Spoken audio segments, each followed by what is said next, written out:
And some water. Good evening. Welcome to the Norfolk Board of Selectmen's meeting of Tuesday, May 24th. I would like to advise everyone that this meeting is being both audio and videotaped. My name is Jim Lehan. To my right is Mr. Palumbo. To my left is Mr. Bugby. To his left is Mr. Jack Hathaway, Town Administrator, and Marion Harrington, the one that takes care of us all. Before we go through the agenda this evening, I'm going to jump to the very first piece of order. We have a tradition on the Board of Selectmen where at every election, the person going into their third year takes over as chair. It's a system that's been in place for a long time, serves very well. We normally do it the night of election, but due to an oversight in our own scheduling, we're going to do it this evening. So before we get into the agenda, I would like to take a motion to appoint the new chair. I make a motion to appoint Jeff Palumbo as chair. I will second. Any discussion? I hope not. All in favor? Aye. Aye. Let's change seats. Exciting times, huh? Get out of there. That's my seat. Oh, you have to move too? He'll make the motion. I don't want to move. He's the chair. I think it's caused some problems, but okay. There we go. Don't slide it down again. You can be Scott. Well, there may be a change in the vote. You never know. Oh, I think, oh, sure.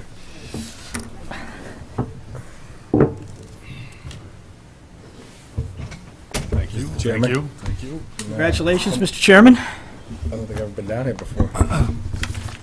Well, to my colleagues, I thank you for the vote of confidence. It's much appreciated. Let's just say there's some big shoes to fill, so. We have two more positions to fill. Okay, so with that, do I have a motion to appoint Scott Bugby as vice chairman? So moved. Second. All in favor? Aye. Aye. I make a motion to appoint James Lehan as clerk. Second. All in favor? Aye. All right. We're done. Good luck, Jeff. Okay. So Mr. Lehan started a practice that I fully support, and that is to begin our meetings with the Pledge of Allegiance to the flag. So please join me. There it is. I pledge allegiance to the flag of the United States of America and to the republic for which it stands, one nation, under God, indivisible, with liberty and justice for all. Thank you. Thank you for continuing that.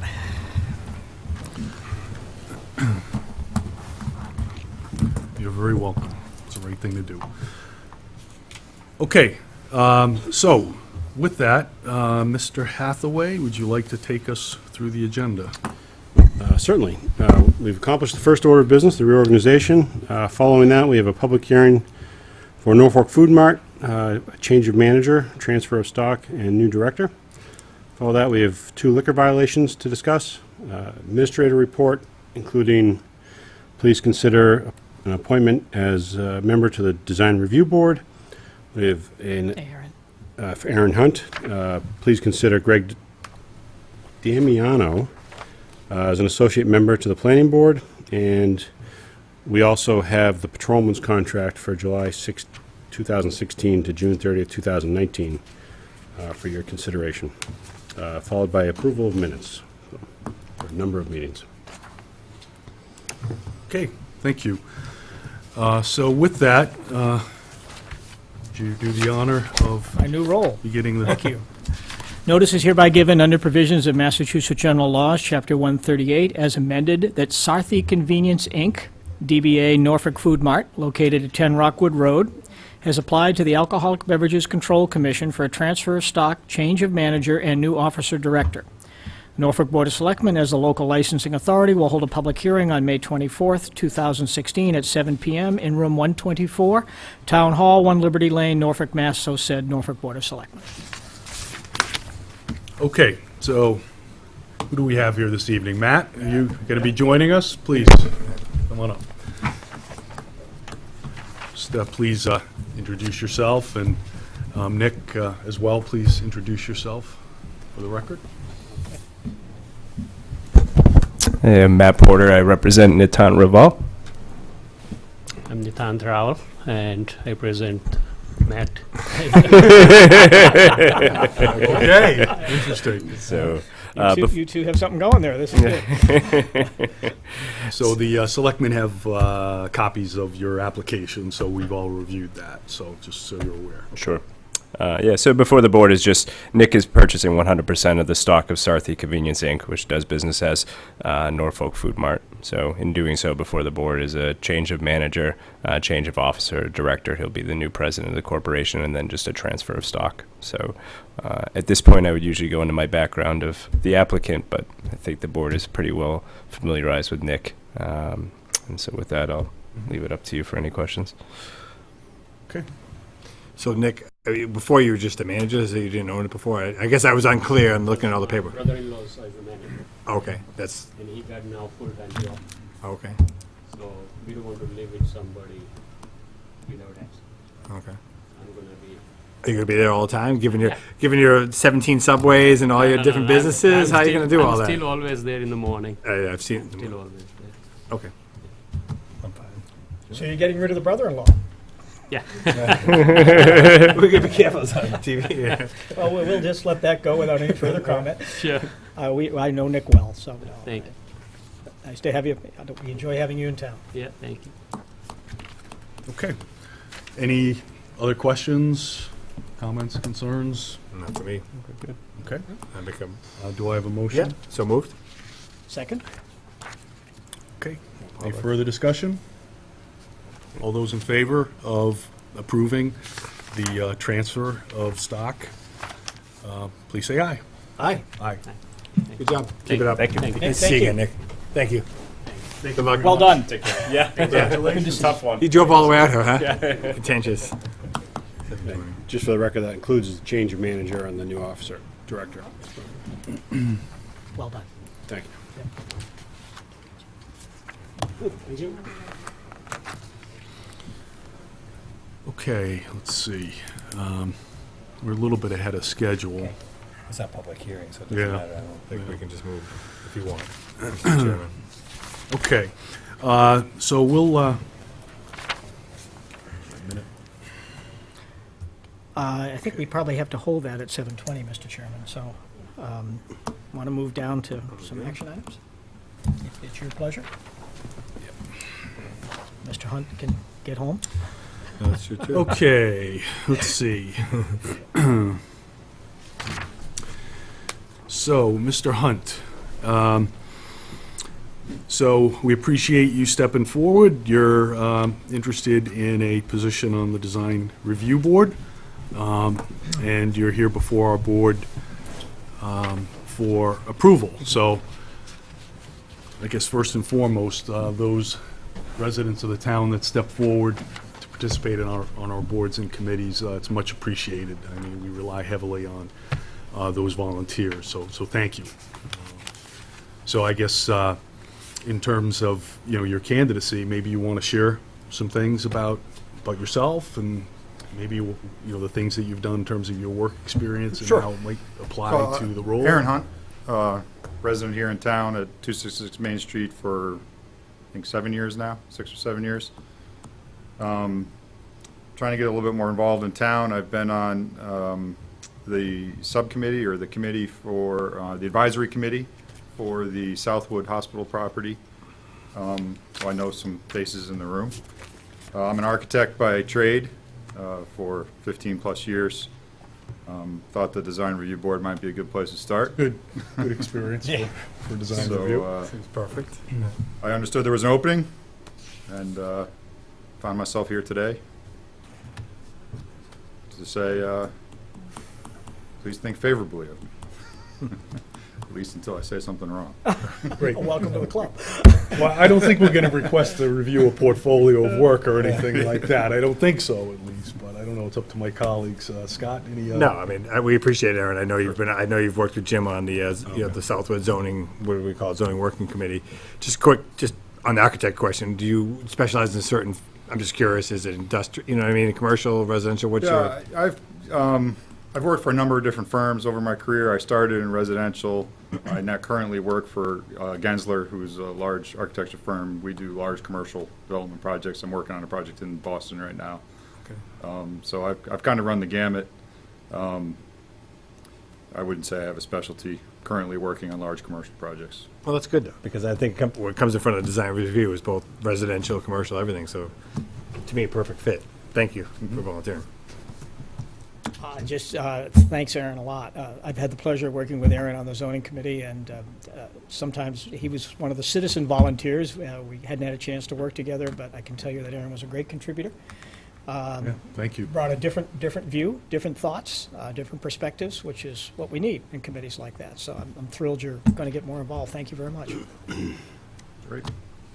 Okay, so do I have a motion? So moved. No, sorry, seconded. No, I'll second. All in favor? Aye. Aye.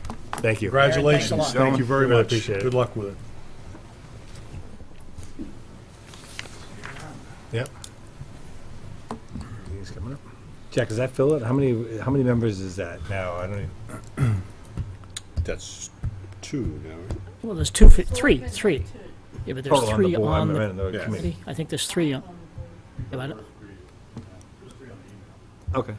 Just curious. So you're number 4? I think that's my limited experience so far. Okay. Paul Comundo. Yeah, you have Comundo, you've got Bob Nicodemus. Who's the 4th? Okay. Well, we're thrilled to have Aaron. We made a dent.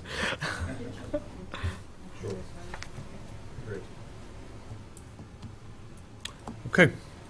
Next order of business is for the board to review the candidacy of Greg Damiano for associate member to the planning board for a one-year term expiring June 30th, 2017. So I know Mr. Damiano appeared before the planning board and received unanimous support from that board.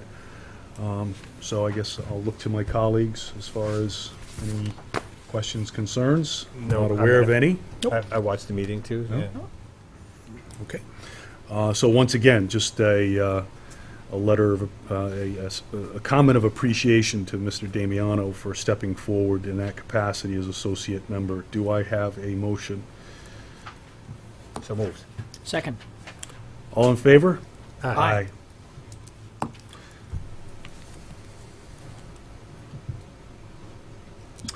Okay, so we're still about 5 minutes ahead of schedule. We can talk about the minutes. Yeah, since they're my minutes, all my minutes, right, Mary? They're all my Yes. minutes? Okay, yep. Yep. I'd like to make a motion to approve the minutes of January 26th, 2016, February 16th, 2016, March 9th, 2016, March 22nd, 2016, April 5th, 2016, regular and executive session, April 20th, regular and executive session, May 3rd, 2016, May 10th, regular and executive session. I have reviewed them, gave comments to Marion. Everything looks good. I will second. Any further discussion? All those in favor? Aye. Aye. Aye.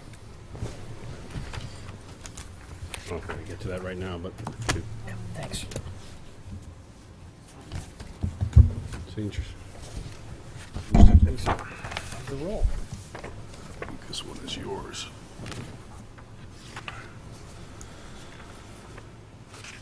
Yeah, those are originals of the contract, so we'll need those back. I can email you a soft version if you want, but Okay. I wanted to give them to you so you can look at them, but You have any, like, I know these originals, Jack, so there's nothing like quote and read. Any major changes? I mean, something different? Anything? Sure, Jim did- I'm sure you guys did a good job. Jim did a great job, so. What was the question? Any major changes? Anything like, it's nothing, Yeah, there are a couple. I wouldn't call them major, but not major, just something. there's some tweaks, I guess I would call it. So in the death leave, they title it as, they included some more in-laws into that. We didn't include son-in-law and daughter-in-law before, so. Obviously, the pay raise of 2.5%, 3%, 3% was important. We allowed them to create a sick bank, like the fire department does, and that's laid out in the section 16. Yeah, page 12. And we tried to limit it so there wasn't, we don't think it'll create a tremendous amount of exposure for the town, but it will cost the town a little bit because you'll have senior officers turning over sick leave that would otherwise expire, but it's going to go into the bank and be usable. But we still do think it as an important benefit for the officers. The other thing we added was we added a new incentive pay. So as you probably remember, in our last contract, we got rid of the incentive pay, which was also known as the Quinn bill. We added back an incentive pay, and I'm just trying to find it.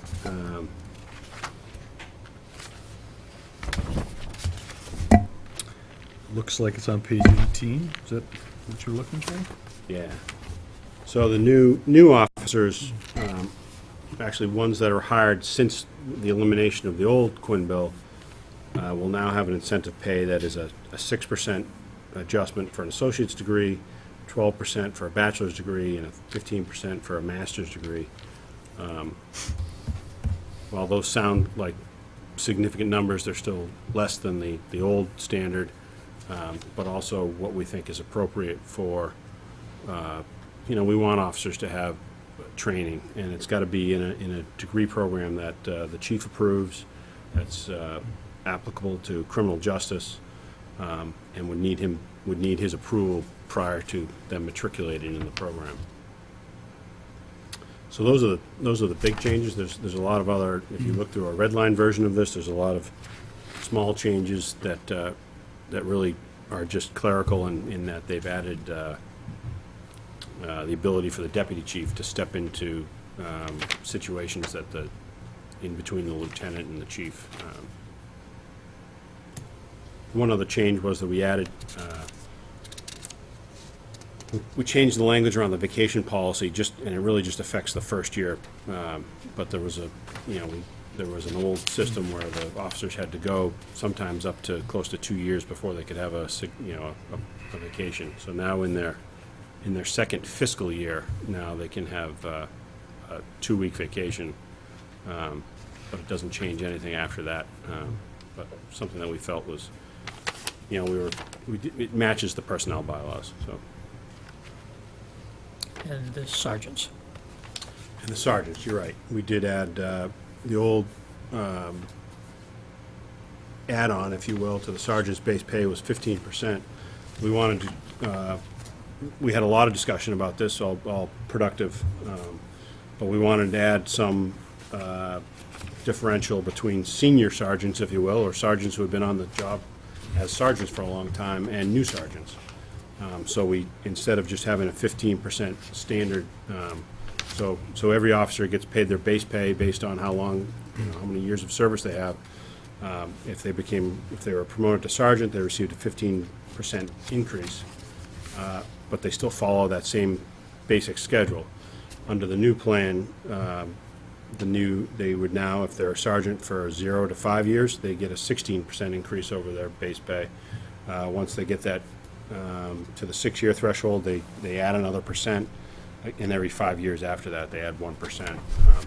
So again, we're not talking about big, It's not a lot of money. big bumps. We're talking about obviously 4 to 5 officers. But again, we do have some sergeants who have been on for a long time, and we thought there should be some differential between what their compensation is and the sergeant who was newly promoted. So in terms of the force, given the changes that we anticipate over the next few years, we're going to continue to see some turnover and some more experienced people leaving and such. So from a budgetary standpoint, with the new contract and those changes, I mean, how does that look over the next couple of years in terms of spending? Just in general, I don't expect you to have a number offhand, but No, I think this will, So the challenges, as you've said, are we've got some retiring officers. When those folks retire, we've got some benefits that we pay out, whether they have accrued sick time or accrued vacation time that they haven't used. So sometimes we get hit with a 5-digit, bill going out, a paycheck going out the door. But the plus side of that is then we get a new officer hired at, and assuming there are probably, depending on who leaves, there may be a promotion backfilling a position, but generally after somebody leaves, we're at a lower base pay than we were before. I think with this, the 2.5, 3, we're on a schedule for having kind of a consistent budget that we've had the last few years, and then we should be okay. I think, and just related to that, Chuck and John, last couple of years have talked to us about adding reserve officers, which we've done as much as we can, so that we have some reserve officers in place that those are the officers that are going to, when there are openings on shifts or other areas, particularly the shifts, we use those reserve officers, and they're acting as Norfolk police officers, and it gives us an opportunity, A, to train them, but also for us to get a feel for how they would be as a full-time officer. So, we're kind of getting our school of people ready for to fill some of those retirements that are coming up. Scott, Jim? And just a couple of quick comments. In looking at other contracts with other towns, this is consistent with other towns. We are not above other towns. In fact, in some cases, I think actually we're below other towns. So, but I just want to publicly thank our police union. And I'm saying police only because I was part of that negotiation. These guys have been wonderful to work with. They were very cooperative. I would just add that 7-8 years ago, when we asked for a pay freeze, they stepped up within a day, I think, and supported that pay freeze. This year, when we went to all the unions and requested some consideration for the health insurance, where we were making some major changes, again, they were the first union to step up. Fire were right behind them, by the way, to step up and agree to that as well. So it's been a very good working relationship, and we're the number 2 safest town in Massachusetts for a reason. So these guys are good. And so just folks should know that we have a very cooperative relationship with the union, and that we got a great bunch of guys working for us. And ladies. Pardon? And ladies. And ladies, absolutely. Some of whom are in the room. It's a collective guy. Some are women. And some are in the room. Some in the room. Be careful. Yeah. Hi, Michelle.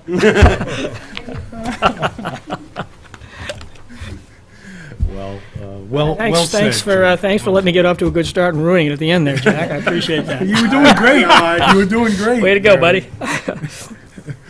But, well, I'm sure, Scott, myself, we echo Jim's comments, and we get a great force, and we're very fortunate people we have, so. Yeah, we are. Okay, so I guess with that, in terms of action this evening, are you looking for the approval this evening, or this Absolutely. is part of the process? Okay. I think we're at the point where unless you have an issue, I'd like to approve it. And make a motion to approve the patrolman's contract for the period July 1, 2016 through June 30, 2019. I will second. Further discussion? Hearing none, all in favor, say aye. Aye. Aye. You have to sign each one. I sign And that. Michelle was on that negotiation team, so a thank you to you as well. Yeah. You were one of the guys. I would just like to echo Jim's comments. I just, all of our unions are great, but this process was great. Yeah, it's supposed to be blue. Officer Palladini and her 2 cohorts and all the other officers in the background, it was a very good relationship.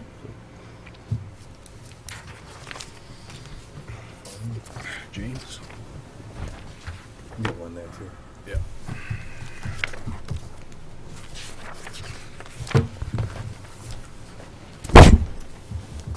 Okay.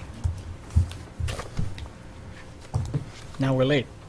Yep. One more. Jim has it. Yeah, we haven't been late in a couple of years. The last one there? I think I do. I have one. Yeah, I have it. Jeff and I have signed 2. That goes to Jim. You signed that one. Thank you, sir.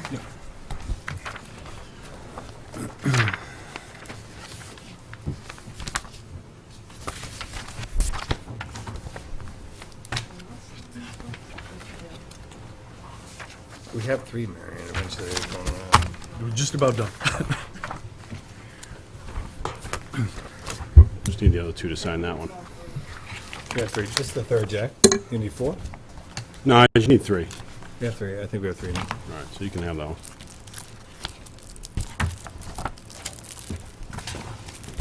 This one for me?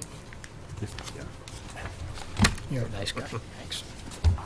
That pen, put them all in black pen. My contract file, Yeah. which is getting very thick.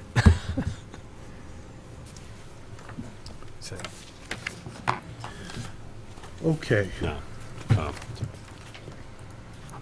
So, next item of business here this evening is to discuss a license violation. This particular violation involves the Norfolk Wine and Spirits, located at 206 Dedham Street. So, Bikram, please come up. Please introduce yourself, and I guess Officer Palladini, would you like to come up as well?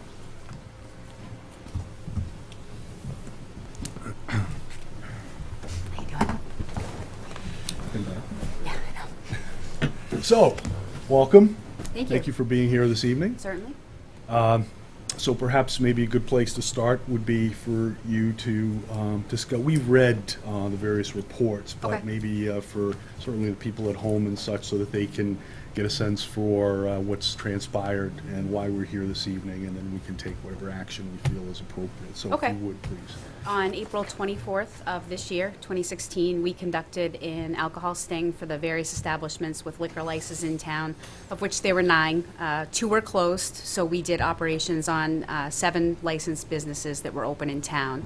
Of those 7, there were 2 that we were found not to be in compliance, with one being Norfolk Wine and Spirits. We had 2 underage operatives that worked for us.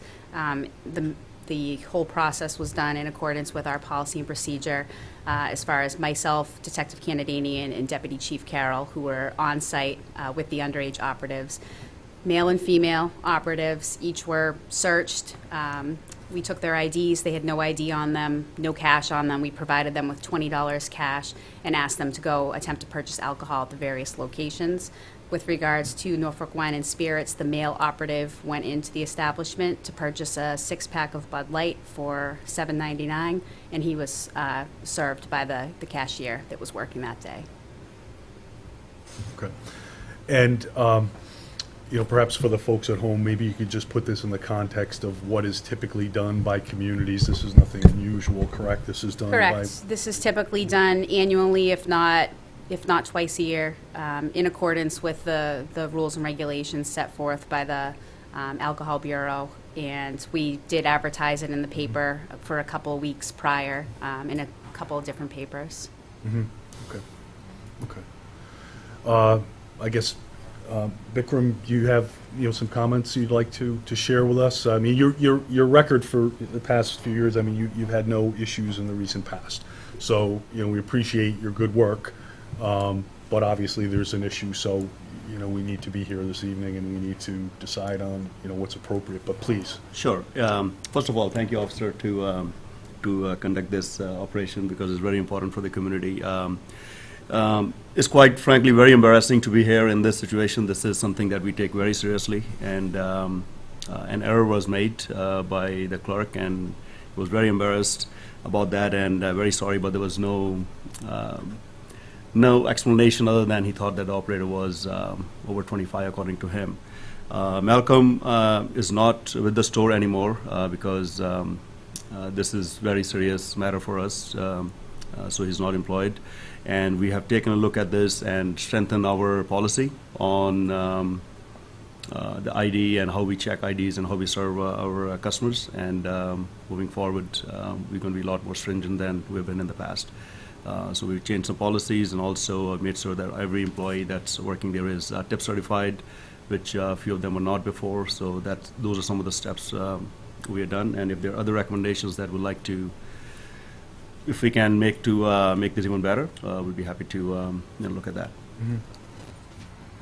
So what new policies have you implemented, would you say, different than what in the past? Obviously, So- he thought he looked 25, but... So yeah, so if it is somebody's 30 or under, you have to check the IDs and make sure they are taken. And the other thing we're doing is a tip certification, like I said. And the other thing is also we have looked at number of electronic scanners to see if they work. But if somebody is not asking for ID, that is obviously a moot Right. point. But we are looking at that as well, just to reinforce the notion that we have to do this. This particular gentleman was very responsible. There were some personal issues that I probably don't want to go in here, but that might have clouded his judgment on that particular day. But overall, I think the staff I'm fairly confident that this will not happen. Nothing can be guaranteed, but that's what I would like to, make sure that this never happens again. So we're not in this situation. Jim? Are all of your employees receiving tip training? Everyone is certified now, yes. And will you have the Identiscan or equivalent device on site? So we are evaluating a number of them, and, we are very close to making a decision on that, so that should be. So you will have one on site? Yes. Okay. Okay. So Jack, perhaps in terms of the history here, we talked a little bit before the meeting, but, there certainly isn't anything in the recent past, and maybe you could just comment based on that aspect of this, just so that we can put this in the proper perspective. Sure. I mean, Mr. Singh's been involved 3 years, maybe now, two plus anyway. Yeah. And we have had no issues, no complaints from residents. In fact, I want to compliment him for the business that you're running. It seems, I actually have heard a lot of positive from the community, so I appreciate that. But as far as violations, like I said, no violations in his tenure, and no complaints from the residents for any issues that from their eyes, if you will. Okay. We've had just as far as terms of where we go from here, I think Jim and I were talking about it as far as we went back to the last time we've had a violation, and It's been a while. for any business, and we're looking at our policy, and our policy talks about profits from a Saturday or et cetera, or a number to be determined by the selectmen. And I think just historically, the last couple that we've looked at for first violations was $500 donation to the DARE program. That's what we've done for the last couple of issues of this nature. Okay. Any comment No, as far as I that think level of? I think that's appropriate. I think was probably when I first came on the board. I think we had one that has been a while, so it's thankful. I think the establishments do a great job. I think DARE is obviously the right charity. Yeah. Yeah, no, I would support that. I would say that probably goes without saying that, if there were to be any other violations, in the immediate future here over the next couple of years, I mean, I don't want to speak for you gentlemen, please comment, but I would think the amount would be higher if there were further issues over the next couple of years. We certainly don't expect those issues. So, the $500 is appropriate for the actions here this evening, but I think just please be aware that the amount could be considerably higher if we had any issue in the foreseeable future. So, I mean, that's my opinion at least.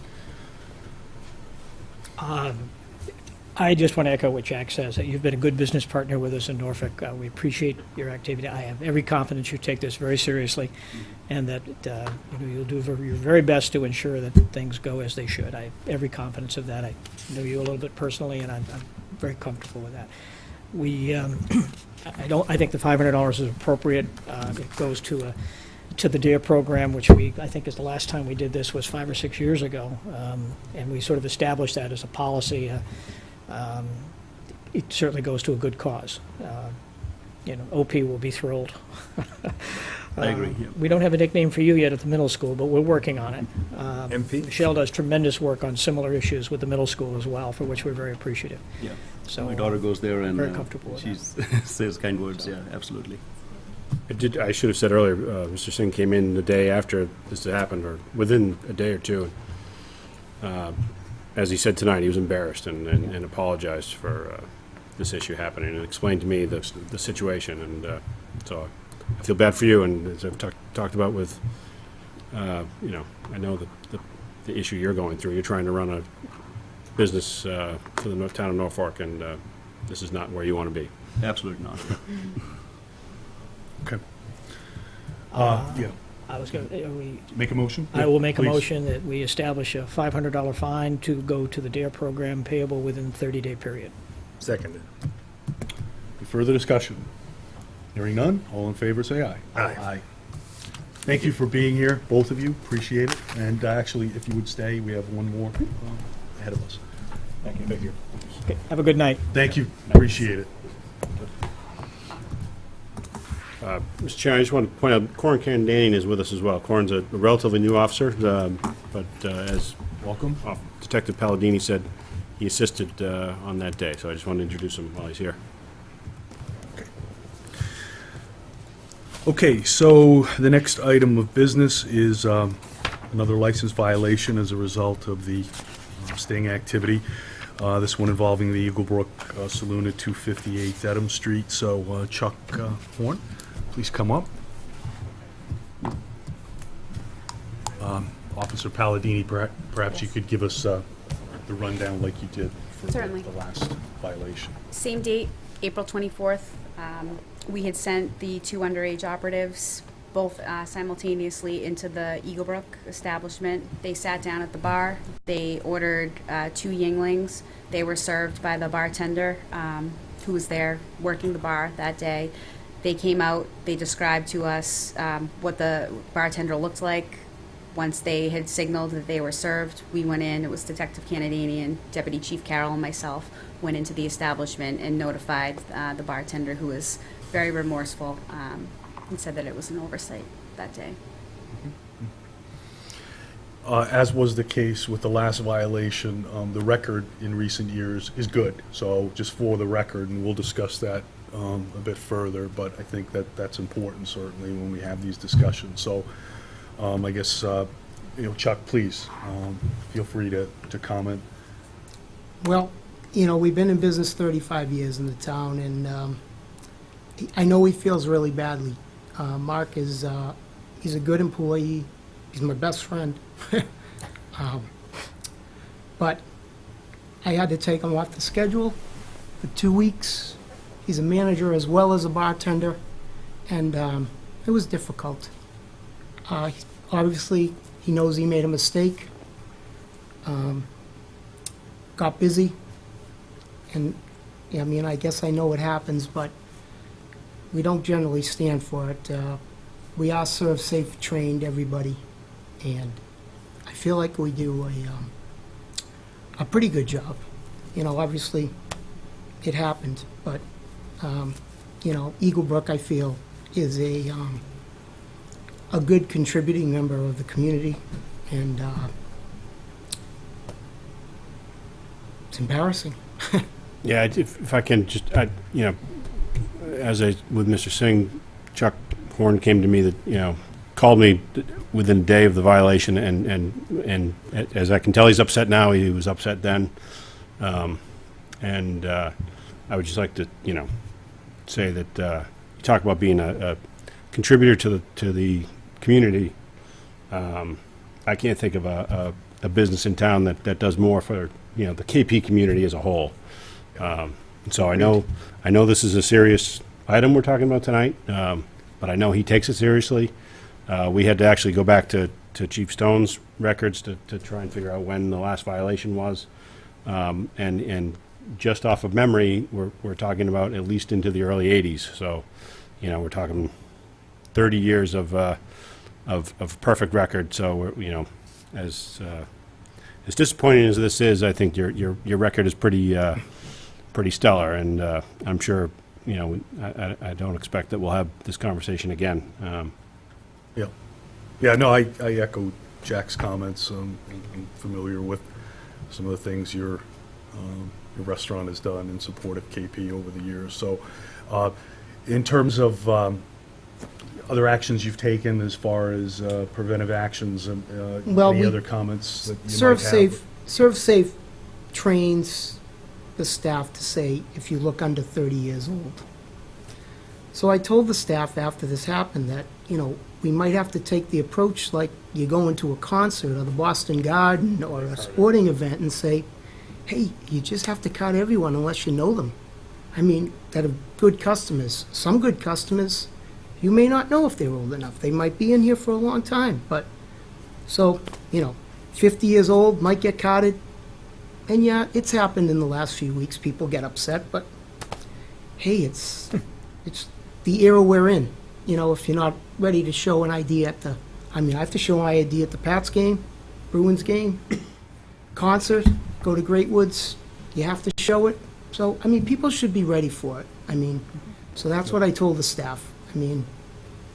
Yeah, we might lose some business, but Well, appreciate, you taking this as seriously as obviously you do.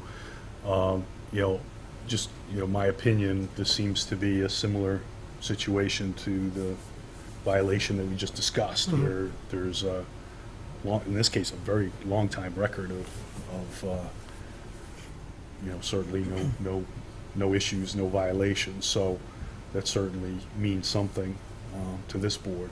So, I think, me personally, that $500 type fine would be appropriate for this establishment as well, but I look to my colleagues for any comment. No, I would, first, Chuck, you can cart me all you want. I'll be thrilled. Thank you. Please do. well, some people appreciate it, yes, but But no, you've been a great business partner. I know you've taken this very seriously. I will make a motion that we impose a $500 fine to be payable to DARE program within a 30-day period. Second. Further discussion? Hearing none? All those in favor, say aye. Aye. Aye. Norfolk Dare, Jack? Norfolk Dare or just Dare, and how do you make the Norfolk check? Dare, I think. Norfolk Get Dare? it there. Yeah, we I'll can give it a OP. Perfect. send them down for lunch tomorrow. Sounds good. All Be right. sure and cart him. Even in uniform. Thank you. Michelle, thank you for your time. Thank you, Thank you, Detective. Michelle. Thank you very much. Officer, good to see you. Oh, just, yeah, they have another one. There's another check coming up, just to warn our local patrons, local I establishment. could tell by Yeah, we'll his be doing another expression check. how horrible he felt.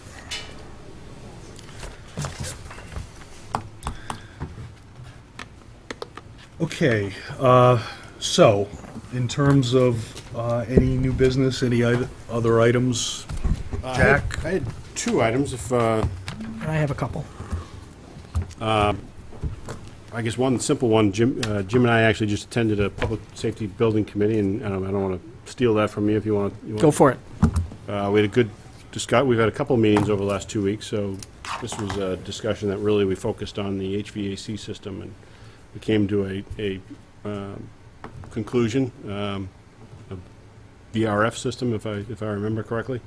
We actually had a lot of folks from the building department, the inspectors, some people with some real experience in the industry, as well as the project manager and the architect and the engineer at last week's meeting, all having a really healthy debate about the different systems. Our facilities manager was there as well, and I thought it was a great kind of discussion, and we looked at initial costs as well as long-term costs and replacement costs and backup power discussion. It was really, I thought we covered the whole gamut of all the different factors, not to mention, just does it fit in the building or not, and some of the systems didn't. So we eliminated those. So that was great, and so we're moving forward. We've authorized another cost estimate to be done, and we should, and on the dispatch side, they've finalized their floor plan, so we're moving forward there as well. So we're getting closer to the point where we're going to be able to go out to bid, in the next couple of months. So that It's encouraging. in getting the construction documents designed. So Is that still on schedule, Jack, would you say, based on?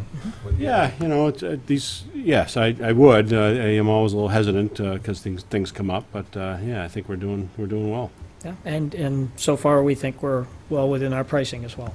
Yeah. So, So the rec committee, the four towns, basically have bought into the dispatch center Yep. details, at least to Yeah. the level that they've been outlined at this early stage, but Yeah, a lot of that is being driven, at the MEC level. So the new entity, the Metacomet Emergency Communication Center, we call it the MEC. The MEC is a rec, so that helps. The MEC board is the 4 town administrators, and so we've delegated a lot of the floor plan space down to the chiefs and asked them to really, work with the architect to come up with a plan, and the chiefs, they also are pulling in help from IT people and dispatchers and other staff that they have. So they've done, I think, some really similar to the work that we've seen in our committee. We've seen the chiefs and their staffs do a great job designing that and really coming up with an efficient use of the space. So it's actually kind of nice in this, after going through a couple of these different projects, it's nice that, one advantage of this project, there are some downsides too, but one advantage of having a building is we got to fit it in there. So it's, so We're not there's going to no, argue Yeah. about the size. you don't get this Yeah. scope creep Good that point, yeah. you get in some other projects. So. And it's a good-sized building, too, so, Oh, yeah. I mean, There's- it's not... there's- it's there's not plenty that of we're- space. yeah. We've got some room for future build-out, so it's good. The other thing I want to talk about was just, Just, can I make one comment on that? And I know I hope the press will hang around, because I know the one other issue you would like the press to hear, because it's something we want to talk about. But just a comment, I don't know if you gentlemen heard the news report about maybe a week ago, oh, yeah. where there was an incident, a crisis in a town where an individual called 911, couldn't get through, got no answer the first time, then got a busy signal, then got put on hold, a number of events not allowing them to get through to the 911 emergency call. And it was basically because they were understaffed, if you will, and overused, I guess is the reason. Town doesn't matter at this point.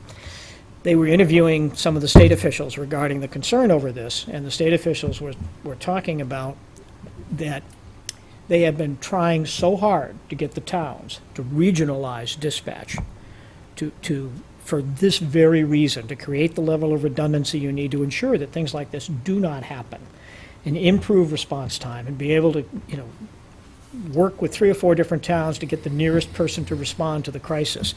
They went on and talked about how they're providing grants and all of this, and he said, we just can't get towns to give up the proprietary considerations that they seem to have, and they're unwilling to do this. And of course, there are only 3 of these, of which we are one. And I got to tell you, it did put a smile on my face when I was listening to that, because it's one of the very reasons why we're doing this. We won't get that busy signal.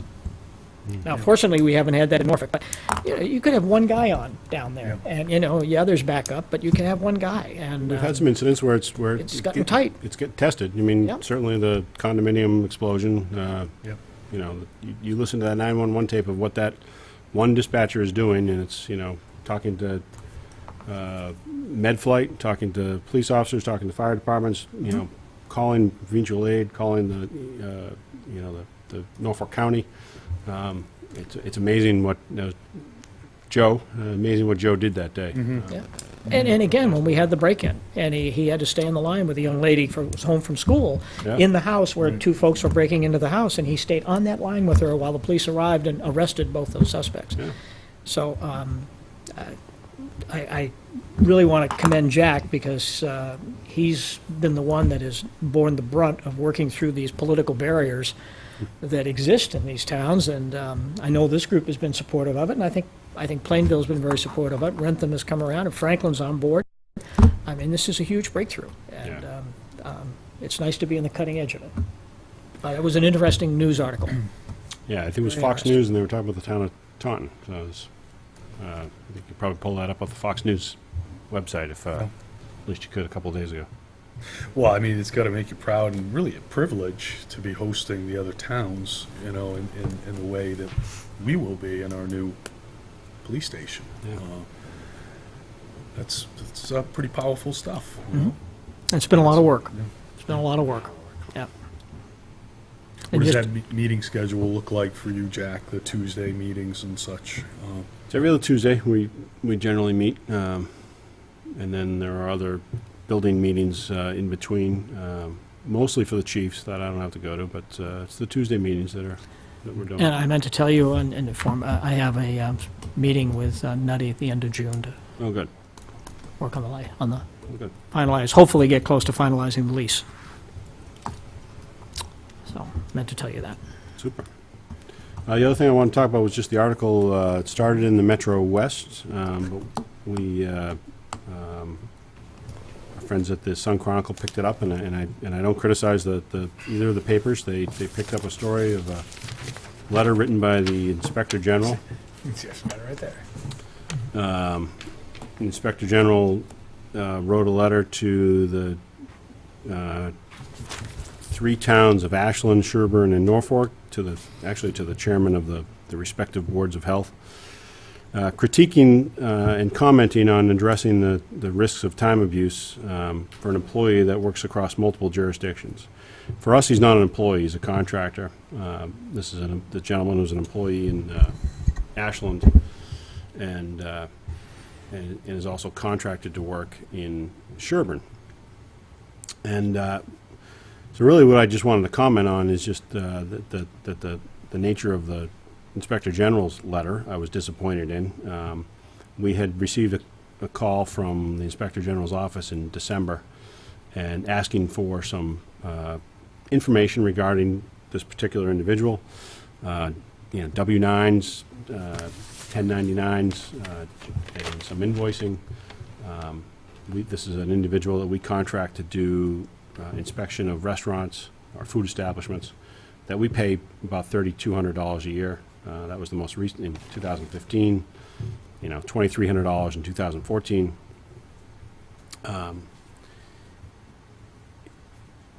So I guess to make a long story short, that my frustration is that the Inspector General's office contacted us. We provided the information.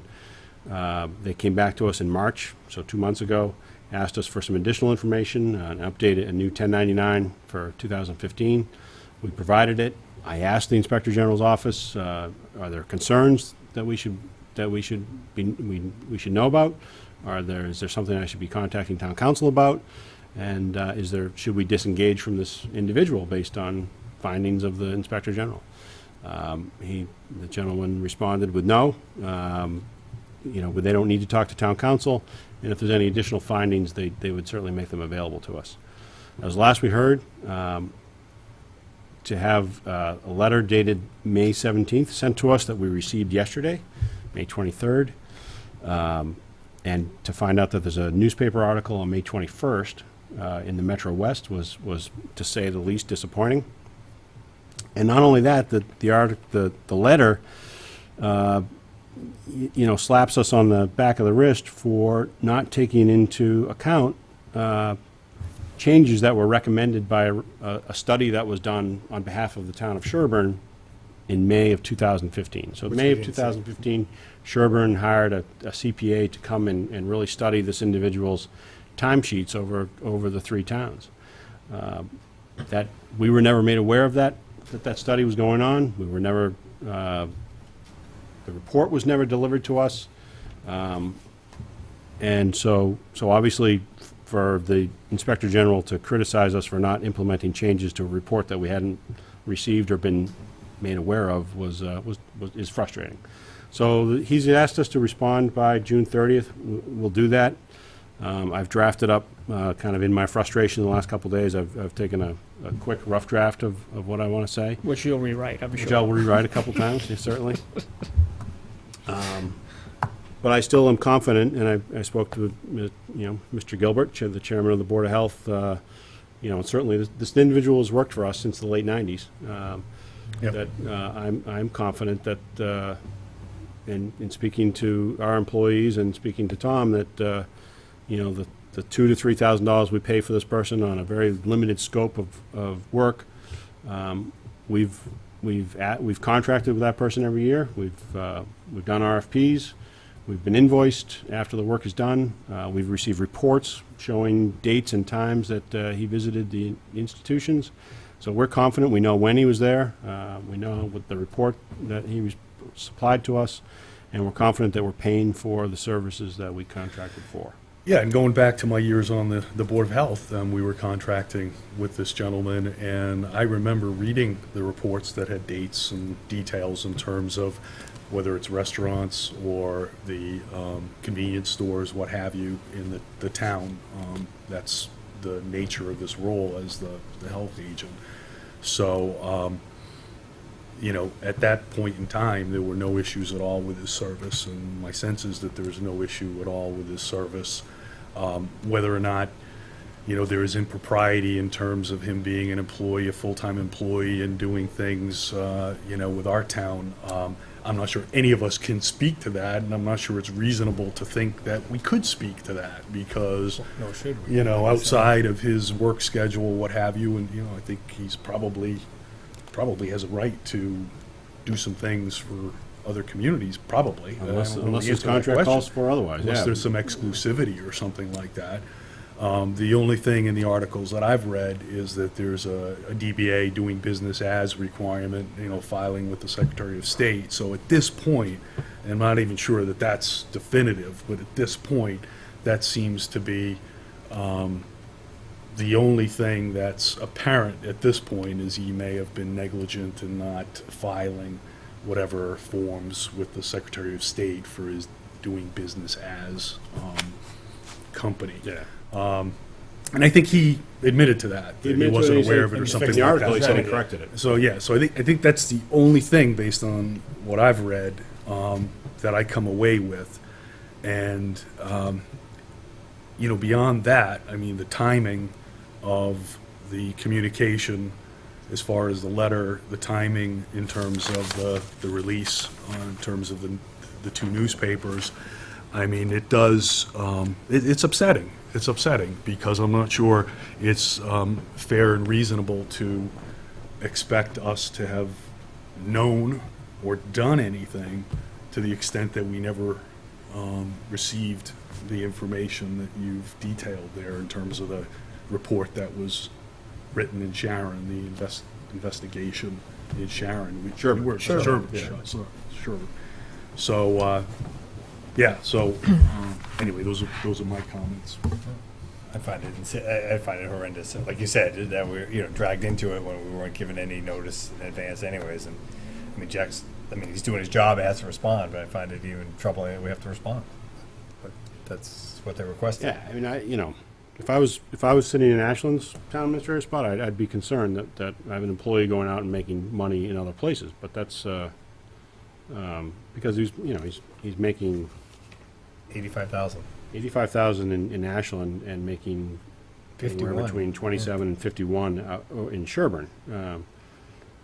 And so that would be a concern of mine, but doesn't mean it's wrong. But it's I would just want to understand it, make sure that he's doing his job in Ashland. But I was obviously, as I've already said, very frustrated that we get dragged into this, and because I talked to our health, our admin in the Board of Health, and she said she's very aware that he works in Ashland, and in fact he goes out of his way to make sure that he's given us the heads up that he sometimes is not available because he has a full-time job, and so sometimes he's doing things off hours or doing things on his days off for us. It's a very light load that we have for us because we don't have a lot of food establishments in town. So it's and the fact that the Inspector General wants us to make sure that an employee isn't double dipping and getting paid here while he's getting paid in other towns. I don't. It's not a relevant issue to us. He's not an employee. Almost all our inspectors are contracted. Correct. And, they're all part-time, they all have other jobs, other occupations. You can't survive on $2,300 a year doing inspections in the town of Norfolk. I found that very disappointing. I hope that the Inspector General just signed it and that somebody else wrote it, because it's very flawed in its process, and that is, in that sense, it's disappointing. But it is what it is, we'll respond. But anyway, I've said. The report about this that this letter references is on the town of Sherburne's website, and you can go under the Board of Health and find it. I'd be happy to share it with you, but if anybody else wants to look at it, and I find it it's a murky finding. It's says that likely, probably, maybe something happened. Which sounds like another report that New England is very familiar with. Did the Wells people do this That's- report? I think they could have contracted with the Wells people, but it basically says that it's plausible that the hours that the gentleman said he worked. They can't prove that he didn't, so Nor can I prove they did. I'm not Which, sure like I said, exactly is why highly relevant. we're having this conversation. So. So at this point, you're drafting a response, which is the right thing to do. And, as far as the Board of Health and this gentleman's services, we as a town, Board of Health, Board of Selectmen, what have you, will continue to review any and all information. And if at any time there's any reason to question his services, we certainly would revisit that, because we take these things seriously, whether it's, some type of violation against this town or another town. I don't know that we necessarily would, want to contract an individual if there was some clear-cut, violation of some agreement that he has with another town. I think we're known to support other towns. We just talked about the rec, so we work collaboratively. So we'll continue to review any and all information and take whatever steps we feel appropriate. But at this time, his services for the town of Norfolk will continue. Fair enough? I don't want to speak for my colleagues, but. And I'll share as I finish up the draft, I'll share it with you. And I told Mr. Gilbert I'd share it with him as well, and before we send it in. So we've got a month plus. So Mr. Gilbert might want to respond as well. yeah, I think I'll certainly welcome if he wants to add something separately, or if he wants to add on to mine. That's fine. Seemed excited that I was taking the first draft anyway. Enthusiastic. Okay. Told me they were gonna have to take it back as plaque if this didn't work out. Right after, you got that. So, any other business items? Just a request, if I may, Mr. Chairman, for our June 14th meeting, if Mr. McGee could, he doesn't have to necessarily be here, but if he could provide Jack an update on where we are with the roads and how he's prioritized. I know he's busy. I know he's going like crazy out there, but I'm glad you brought that up. I it was would be- thinking about that it'd earlier. be good to know.